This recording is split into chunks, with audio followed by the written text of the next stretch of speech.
Bueno, chicos, y acá estamos en una entrevista muy, pero muy interesante con Alberto. Hola, Alberto, ¿cómo andás? ¿Cómo te va, Mariela? Bien, ¿y vos? Bien, bien, muy bien. Contanos un poquito quién es Alberto Tricarico a los chicos que están ahí del otro lado. Bueno, yo soy profe de acá de la universidad, profe de las carreras de cine, estudié cine, soy director de cine, eh, y me dedico a la escritura también, tanto más que a la dirección, digamos, por una cuestión de perfil, ¿no? Me fui por ese lado, por el lado de la escritura. Pero me dedico al cine, soy profesor de varias materias de acá de la universidad, eso soy. Bueno, nosotros a nuestros invitados por lo general le preguntamos si son lectores. ¿Sos Sí. lector? Soy lector, soy un lector desaforado. Muy bien. ¿Y si hubo alguien que te marcó desde chiquitito o en algún momento de tu historia respecto a la lectura? Sí, mi mamá, mi Ajá. mamá. Eh, por supuesto, después tuve, estamos hablando de chiquitos, ¿no? De Ujú. chiquitos, sí, sí, sí, mi mamá me leía y aparte mi mamá leía mucho.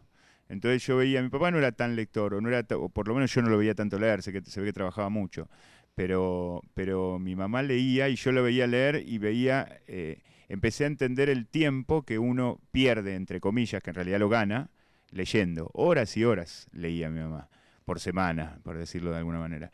Y me marcó mucho. Después tuve algunos amigos que tempranamente leyeron cuando yo leía cuentos infantiles o cosas más, más de niño, empezaron a leer algún tipo de literatura un poco más Julio Verne, Ujú. ese tipo de cosas. Y tuve dos amigos que ahora recuerdo, Andrés es uno, un viejo amigo que todavía lo tengo, que vive en Buenos Aires, que se ve que por el hermano mayor o por algo empezó en la literatura adulta un poquito antes que yo. Y después tuve un profesor de literatura en la secundaria que terminó y leí todos los clásicos antes de los 18 años, digamos. Pero esto ya escapa un poco a la cuestión, pero mi mamá, yo creo que mi mamá, sí. Nos contabas que si bien sos director de cine, Ujú. estás bastante abocado al tema de la escritura. ¿Cómo fue que despertó esto en vos? Y hay en algunos de los que nos dedicamos al cine hay una beta muy, muy significativa desde el lugar del espectador. Yo me considero más un espectador que un hacedor de cine. Entonces terminamos especializándonos, para decirlo de alguna manera, queda por ahí medio grande el término, pero terminamos dedicándonos a la especialización de la expectación, es decir, a Ujú. ser espectadores especializados, a ser espectadores que analizamos más de lo que el común del espectador de cine o de cualquier arte analiza.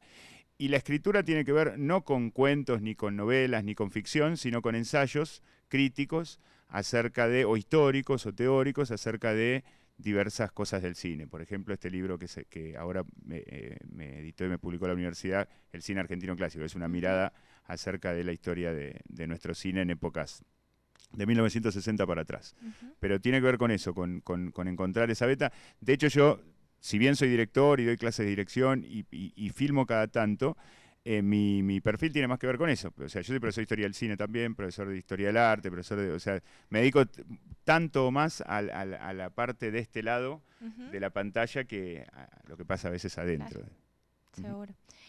Bueno, y si tuviéramos que pensar en cuál fue la evolución del cine en la Argentina.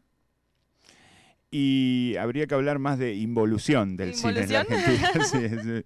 Estamos en un problema. Aparte, justamente hoy estaba hablando con unos chicos de San Luis Cine a propósito de esta cuestión, de los problemas que estamos teniendo en San Luis para hacer cine últimamente. Eh, yo creo que se basa en una ecuación muy simple. Cuando hay una industria fuerte, se filma mucho y bien, y cuando no la hay, se filma poco y mal. Ujú.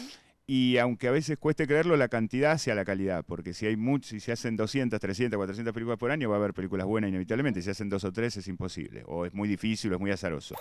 Y lo que pasó en la Argentina hasta 1960, estrictamente hasta 1955, hasta la caída de Perón, pero tuvo un coletazo que duró unos años más, fue que había una industria fuerte y que se filmaba mucho y que se filmaba bien y que a la gente le gustaba ir al cine y a la gente le gustaba ir a ver cine argentino en nuestro país, cosa que ahora no pasa, no Ujú. somos espectadores masivos de nuestro cine, y aparte en el exterior le gustaba ver nuestro cine, que esto también es muy importante, porque Claro. también digamos, la exportación, no solo de cine, de cualquier producto, hace al éxito del Ujú. producto. Para no extenderme demasiado y no hacerlo demasiado complejo. Creo que hasta 1960, que es hasta donde alcanza el libro, desde 1930 a 1960 se da un periodo clásico de un fortalecimiento de la industria muy ayudado por el peronismo, por el gobierno de Perón, y que a medida que, digamos, que nos vamos alejando de la fecha de la caída de Perón en el 55, se va deteriorando, deteriorando, hasta que en mediados de los 60 casi no queda nada de eso. Y no nos hemos levantado de eso. Después hubo algunos intentos, hay gobiernos que ayudan más, que apoyan más, pero hay una sistematización orgánica industrial, o sea, no hay una industria, no hay empresas que hagan cine, naturalmente. Como hay empresas que hacen televisión y por ahí a veces invierten en alguna película, pero no hay una cosa de... Y aparte que aparte de otra realidad, hasta 1960 el cine era casi el medio audiovisual exclusivo del mundo, y hoy es uno más, uno de los menos importantes, inclusive porque es muy caro de hacer, muy difícil de recuperar el dinero, y hay otros mucho más sencillos y más rápidos. Bien. ¿Y respecto al cine infantil? Respecto al cine infantil, bueno, ahora ya mis dos hijos están grandes, ¿no? Tengo uno de 12 y uno de 14, pero me he pasado los últimos 10, 12 años descubriéndolo, porque nosotros no veíamos cine cuando éramos chicos. O en tal caso, veíamos mucho menos, por ahí éramos más del cuento o del juego, pero el hecho de mirar películas, inclusive como nuestros hijos ahora que miran, no sé, Ralph, El Rey León o Monster Inc. 7 veces en un mismo día, nos ha hecho aprenderlas de memoria, porque si ellos necesitan 7 veces para verla, nosotros con 3 nos alcanza y la vemos 7, entonces a mí me parece una cosa fantástica el cine infantil, porque si bien empezó medio inocentemente, o todavía hay algunas películas inocentes, hay películas que no son solo infantiles. Pero que las disfrute un niño como nadie. Si yo voy al cine con mis hijos, por ahí ahora no tanto, ya sobre todo el más grande está incursionando en el cine adulto, entonces medio como que se resiste.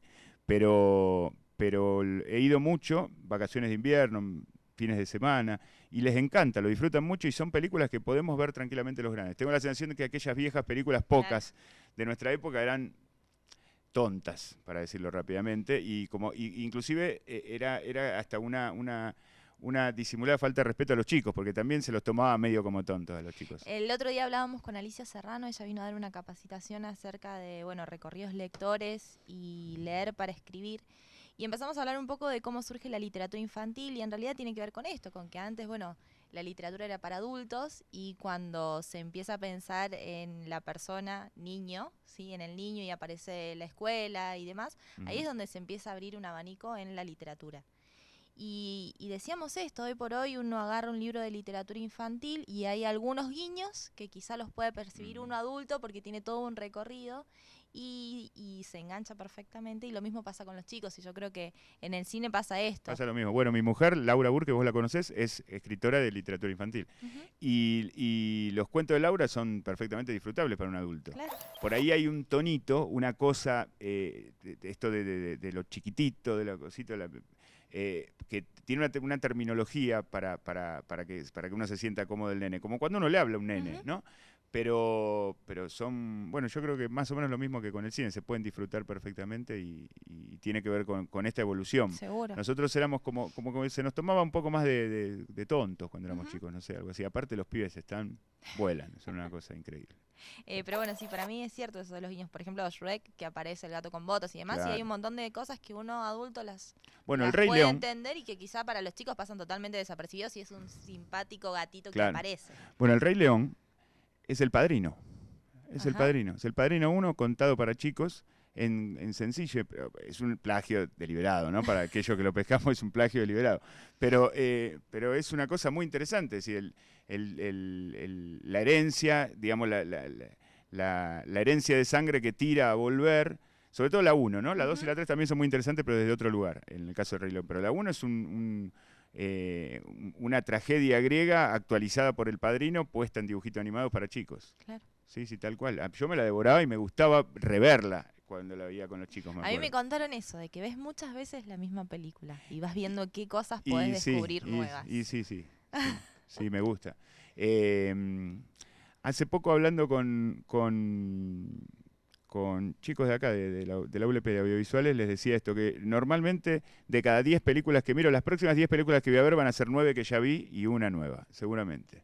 Es esa proporción. No la sé exactamente, tampoco es una cuestión matemática, es medio azaroso, pero es probable que sea así. Porque como estoy escribiendo todo el tiempo, ahora estoy escribiendo un libro sobre Hitchcock, entonces estoy reviendo cosas digamos que necesito para escribir, y en general uno no escribe sobre algo que todavía desconoce. sino por algo que le gustó, que lo conoce, que lo tiene más o menos masticado y dice, bueno, vamos a profundizar un poco sobre esto. Entonces, y me pasa, bueno, acá me pasé viendo este cine, no sé, 3, 4, 5 veces cada una de las 100 películas que nombro ahí en el... sí, es así, soy así. Bueno, sabés que nosotros siempre tratamos de que los chicos escriban. Creemos que no es algo que esté, no sé si recompensado, pero no es algo que se incentive en los chicos a que escriban. Quizá hay un montón de otras actividades que sí, uno las estimula o promueve a que se hagan y de hecho, bueno, en esto de que los chicos escriban, vos recién decías que muchas veces uno tiene que empaparse de algo para poder empezar a escribir. Puede ser una de las Yo creo que claves leer incita a escribir.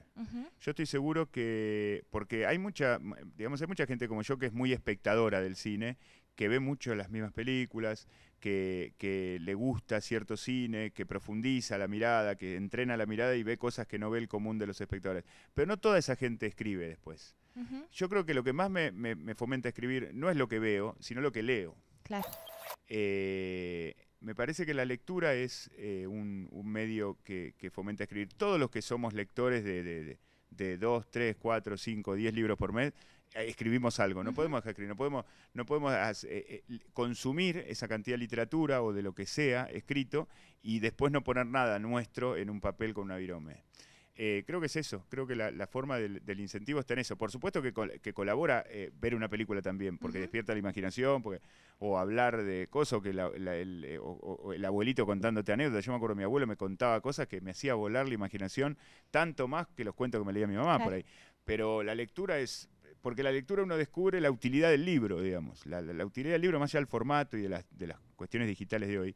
La utilidad del hecho de que alguien escriba y muchos otros lean eso. Entonces uno vuelve a poner, uno da la vuelta y se pone en ese otro lugar. Dice, entonces, ¿por qué no soy yo el que escribo esto, que se me ocurrió esta idea hermosa o que para mí me gusta ver qué repercusión tienen los demás? Y es hermoso que los pibes escriban, me parece. Ya que lean es genial, que escriban y hablar. ¿Y tenés algún referente en cuanto a la escritura? ¿Alguien que te haya gustado cómo escribe? Vos dijiste, me encantaría ser como esta persona. Lo que pasa es que yo no escribo literatura, no escribo ficción.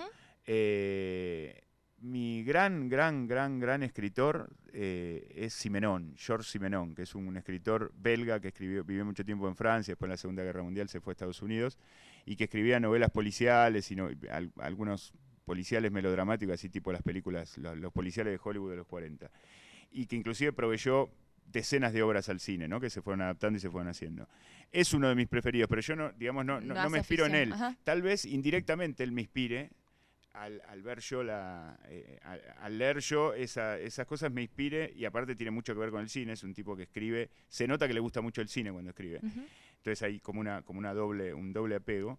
Y puede ser que me pase esto de inspirarme a escribir, pero no escribo como él, digamos. En tal caso hay otros. Bueno, mi gran maestro en el cine, que es Fareta, Ángel Fareta, que fue quien me presentó este libro en la Feria del Libro, que es un crítico que escribe teorías sobre el cine, y en él sí lo tengo como ejemplo para escribir lo que yo escribo, porque escribe el mismo género que yo. Aparte él escribe literatura, cuentos, poemas, pero yo lo miro mucho en eso como y leo referente. Y releo, claro, porque es un referente. Claro, bueno, nosotros en esta capacitación que dimos estaba por un lado cosas que uno lee y que te inspiran a escribir, por el otro formas de escribir, es decir, algún autor que a mí me lleva a decir, bueno, me encantaría escribir de esta manera. Entonces caíamos en, bueno, entonces al principio cuando uno empieza a escribir, copia en parte. Sí. Y después leer cualquier otra cosa para alejarnos de eso que escribimos y poder volver. Esas eran un poco los pasos. Bueno, aquellos que hacemos cine, nos pasa que cuando tenemos que resolver una escena determinada y no sabemos dónde poner la cámara, cómo iluminarla, cómo vamos a mirar una película, que debe haber atravesado por una situación similar. Cómo resolvió tal director o tal película. Y a veces para algunos es producente eso y algunos es contraproducente, claro, porque uno termina copiando. Eso depende de cada uno, pero están los dos. Yo uso mucho eso, yo miro mucho. Digamos, yo creo que más que cualquier libro, un buen director como Coppola, por ejemplo, me va a ayudar mucho más. Y yo no lo voy a copiar, a lo sumo voy a copiar ese plano que me va a resolver ese problema. Pero está esta cuestión de que nos influye, que por ahí hay gente que directamente no mira cine en el proceso de producción, en el proceso donde está creando su película, porque se contamina demasiado, se deja influir sin querer, digamos. Ujú. Entonces, y con la literatura pasa lo mismo, supongo que pasa exactamente lo mismo, sí, sí. Bueno, Alberto, la verdad que un placer tenerte acá en el programa. Y bueno, a los chicos que están ahí del otro lado, como siempre les decimos, anímense a escribir. Sí, y lean mucho. Y lean mucho. Bueno, siempre les proponemos que nos manden las cosas que escriben porque, bueno, muchas veces quizá tenemos la posibilidad de hacerlo público y también está bueno que otras personas lean lo que yo escribo y que quizá gusten de esto. Así que, bueno, nosotros los invitamos siempre a los chicos a que nos manden sus historias y, bueno, nosotros a hacerlas públicas por distintos medios y que puedan tener esos lectores de sus propias historias. Genial. Bueno, Así que, gracias. bueno, muchas gracias. No, a vos.